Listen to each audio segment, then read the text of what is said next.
Wars of Other Worlds. Chapter 4. The Rift-Born Horror. The battlefield of Oblivion trembled as the massive entity emerged from the rift. It was unlike anything the warriors of the multiverse had ever seen.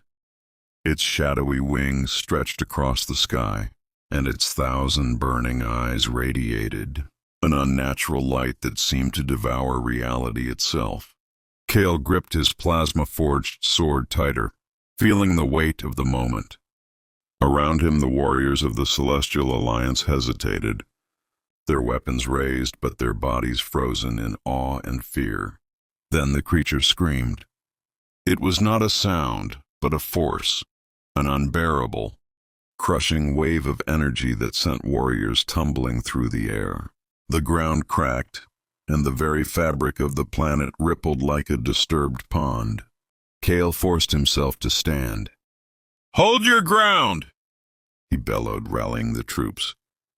Lysara was the first to charge, her twin energy lances crackling with electricity. "Come on, then," she roared as she leaped at the monstrous being.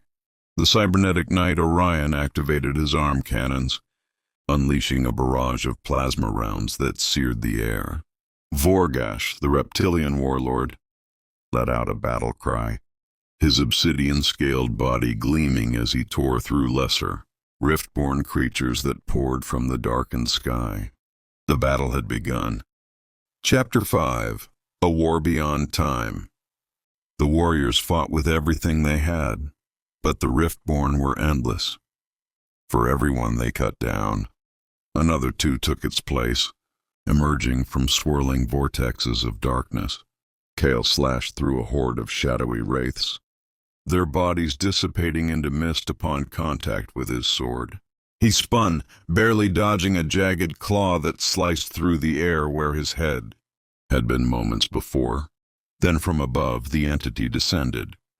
It moved with a terrifying grace, shifting through dimensions with each beat of its enormous wings. In an instant it appeared before Kale, its countless eyes locking onto him. "You do not belong here," it whispered, not in words, but in thought. A wave of crushing pressure filled Kale's mind, visions of destruction flashing before his eyes. He saw worlds consumed, civilizations erased, and time itself unraveling. He staggered, gripping his head, but a sudden surge of power jolted him back.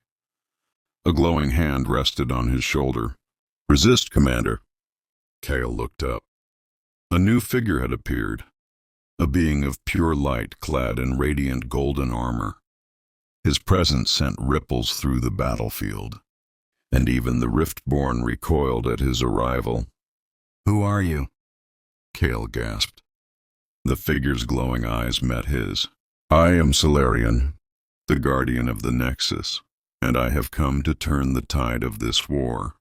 Chapter 6. The Nexus and the Rift. With a single motion, Solarian raised his hand, and golden energy surged across the battlefield. Rift-born creatures screamed as their forms disintegrated under the light. The massive entity above snarled in rage, its wings flaring as it withdrew.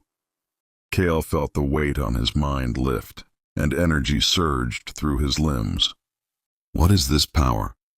"A fraction of the Nexus," Solarian explained. "The core of the multiverse.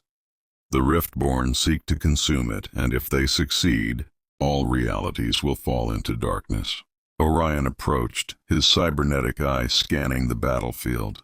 "Then we need to take the fight to them." Solarian nodded. "The rift is not just a place, it is a wound in existence. If we are to stop this war, we must seal it at its source." Kale sheathed his sword. "Then let's end this." With a flick of his wrist, Solarian summoned a shimmering portal, revealing a vast cosmic battlefield, a realm of fractured space where the heart of the rift pulsed like a dying star. "The final battle awaits," he said. And with that, the warriors of the multiverse stepped through the portal, ready to fight for existence itself.